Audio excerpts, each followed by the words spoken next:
প্রিয় ভাইয়েরা আমার সুনির্দিষ্ট একটি বিষয়বস্তু রয়েছে, যা আপনারা যিনি ঘোষণা দিয়েছেন জনাব আফরোজ চৌধুরীর মুখে আপনারা শুনতে পেরেছেন। বিশেষ করে সভাপতি সৈয়দ মুস্তাক সাহেব বলেছেন, আমার একটি বিষয় রয়েছে, যেই বিষয়টি পোস্টারের মধ্যে লিখে দেওয়া হয়েছিল, কবর ও হাসর। আপনাদেরকে একটি প্রশ্ন করতে চাই, সাথে সাথে আপনারা আওয়াজ দিয়ে বলবেন, আপনারা এই মুহূর্তে কি কবরের মধ্যে রয়েছেন, না হাসরের মধ্যে রয়েছেন, না দুনিয়ার মধ্যে রয়েছেন? আওয়াজ দিয়ে বলেন, আর একটু সাউন্ড দিয়ে বলেন, কোথায় রয়েছেন? দুনিয়ার মধ্যে যখন রয়েছেন, দুনিয়ার থেকে আপনারা কি সব সময় থাকবেন না চলে যাবেন? আওয়াজটা বোঝা যায়, অনেক ইচ্ছা করে থেকে যাবেন। আওয়াজটা দিবেন তো। বিষয়বস্তুর উপরে ওয়াজ করা বড় কঠিন। আমার সামনে তেমন কোনো কোরআনুল কারীম আমার সামনে নেই। ছোট্ট দুইখানা পুস্তিকা নিয়ে আমি এখানে এসেছি। যদিও ছোট একখানা কিতাব হয়েছে, আমার লিখিত কিতাব মাকামে হাবিব সাল্লাল্লাহু আলাইহি ওয়াসাল্লাম। আরেকখানা কিতাব আমি এখানে এনেছি, তারিখে হাবিবিল্লাহ। এই দুটি কিতাব হচ্ছে আজকে আমার সাথে। আপনাদেরকে আবারও প্রশ্ন করি, আপনারা কি দুনিয়ায় থেকে যাবেন না চলে যাবেন? আপনারা কি ইচ্ছা করে চলে যাবেন, না আল্লাহ আপনাদেরকে নিয়ে যাবেন? আপনাদেরকে যখন আল্লাহ নিয়ে যাবেন, তাহলে এই দুনিয়ার মধ্যে পাঠিয়েছেন কে? চিৎকার দিয়ে বলুন, কে? আপনি ইচ্ছা করে আসেননি, ইচ্ছা করে যাওয়ার ক্ষমতা কার ইচ্ছায় আপনি এসেছেন? আল্লাহ। আমরা সবাই কার ইচ্ছায় আসলাম? আল্লাহ। কার ইচ্ছায় চলে যাব? আল্লাহ। তাহলে এই জমিনের মধ্যে হুকুম চলবে কার? আল্লাহ। চিৎকার দিয়ে বলেন, হুকুম চলবে কার? আল্লাহ। আমরা আল্লাহকে মানতে চাই কি চাই না? আগে আমাদের শপথ অনুষ্ঠান হোক, আমাদেরকে আল্লাহ যেমন পাঠিয়েছেন তেমন তিনি আমাদেরকে দুনিয়ার থেকে নিয়ে যাবেন। আর এই যে সামান্যতম আমাদের জীবন রয়েছে, 60, 70, 80, 90 বছর, এই জীবনের মধ্যে আমরা কোন পথে চলবো, কোন রাস্তার মধ্যে চলবো, সেই পথ, সেই মত, সেই অবস্থান আমাদেরকে দিয়েছেন কে? আল্লাহ।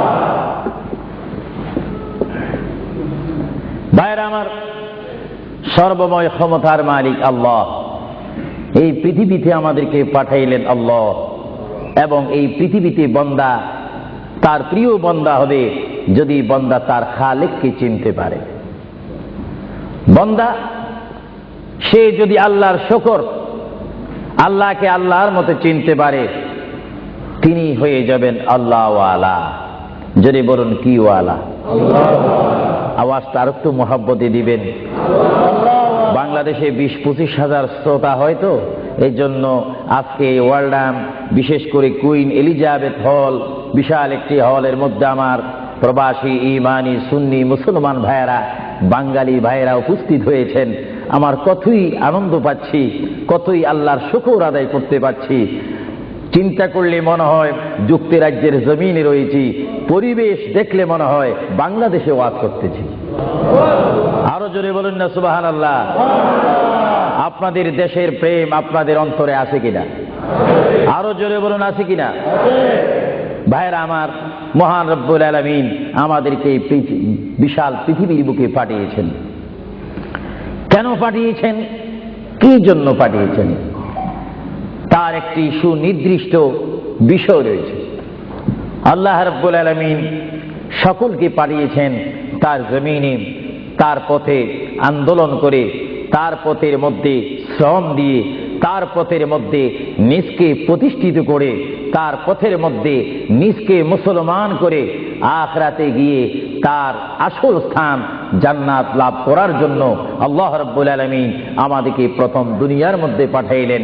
চিৎকার দিয়ে বলুন সুবহানাল্লাহ। প্রিয় ভাইয়েরা আমার, আল্লাহকে আমরা চিনতে চাই, আল্লাহকে আমরা দেখতে চাই, আল্লাহকে আমরা পেতে চাই। আল্লাহকে পেতে হলে, আল্লাহকে চিনতে হলে, আল্লাহকে দেখতে হলে একটি মাধ্যমের প্রয়োজন রয়েছে, উসিলার প্রয়োজন রয়েছে।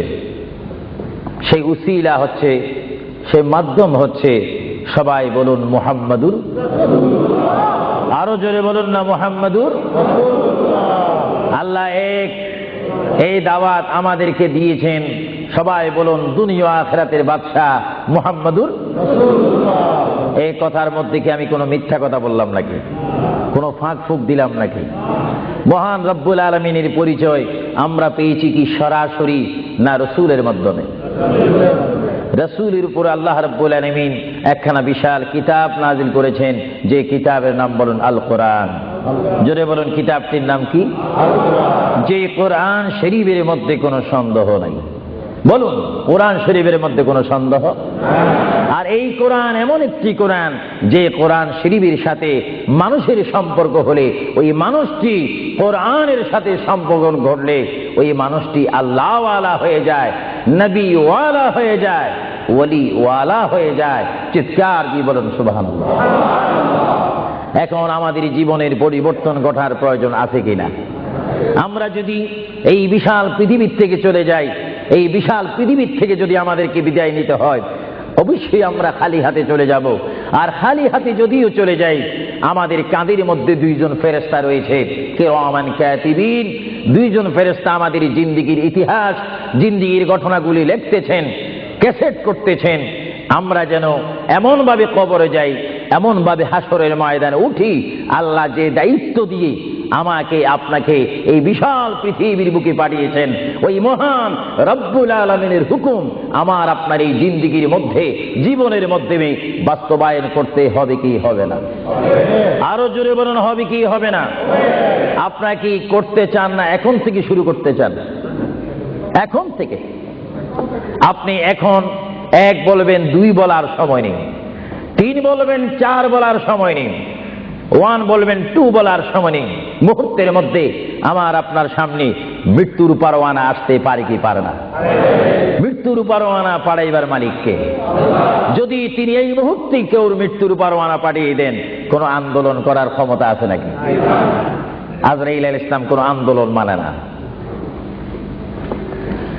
আল্লাহ রাব্বুল আলামিন কোরআন শরীফের মধ্যে বলেন, আমার পৃথিবী, আমার আসমান, আমার জমিন, আমার সবকিছু, আমি আমার জমিনের মধ্যে এক নম্বর জাতি, সৃষ্টির শ্রেষ্ঠ জাতি মানুষ জাতিকে আমি করেছি।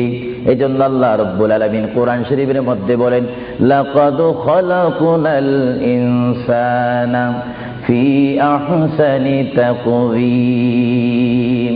চিৎকার দিয়ে বলুন সুবহানাল্লাহ। আমরা মানুষ, আমাদেরকে আল্লাহ সৃষ্টি করেছেন। কোন সৃষ্টি জানেন? আমাদের ক্লাস কোথায় আমাদের জানা উচিত। 7টি জমিন বলেন আর 7টা আসমান বলেন। এই 7 আসমান এবং 7 জমিনের মধ্যে যত কিছু আল্লাহ সৃষ্টি করেছেন, তার মাধ্যমে সুন্দর করে, উচ্চ করে, পজিশন দিয়ে এক নম্বর সৃষ্টি করেছেন ইনসান জাতিকে।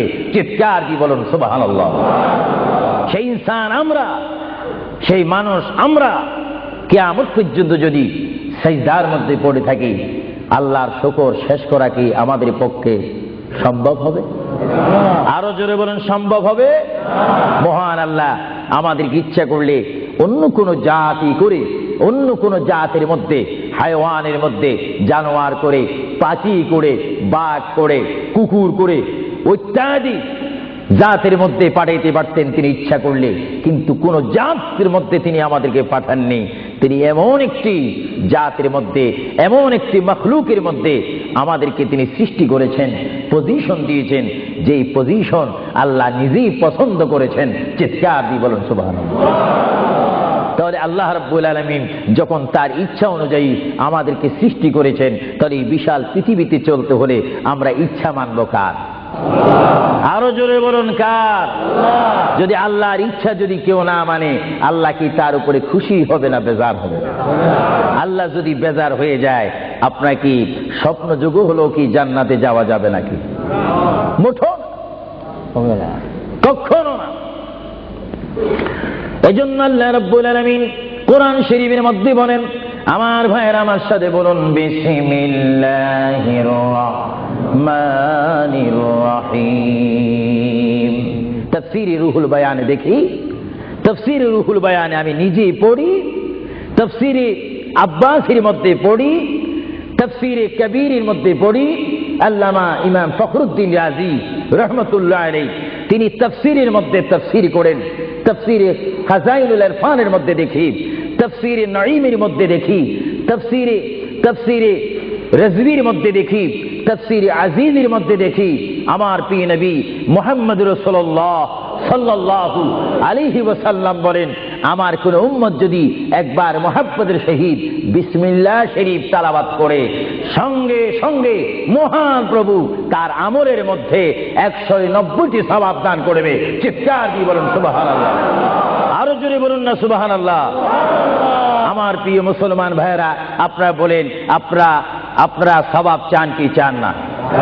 আমাদের যথেষ্ট পরিমাণ গুনাহ আছে কিনা? গুনাহ মাফ করতে হলে বিপরীত কি ফিট করতে হবে? নেক ফিট করতে হবে, সওয়াব ফিট করতে হবে। সবাই জোরে শুনি বলুন বিসমিল্লাহির রহমানির রহিম। বিসমিল্লাহর একটি তাফসীর হচ্ছে গোটা কোরআন শরীফ, তাওরীত, জবুর, ইনজিল এই 4টি কিতাব তেলাওয়াত করলে যত সওয়াব হবে, কোরআন শরীফ পড়লে তার চাইতে 3 গুণ বেশি সওয়াব হবে। জোরে বলুন না সুবহানাল্লাহ।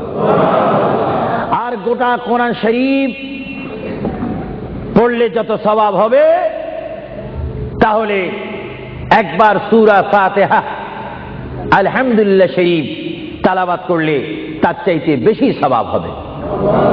সুবহানাল্লাহ বলুন না সুবহানাল্লাহ।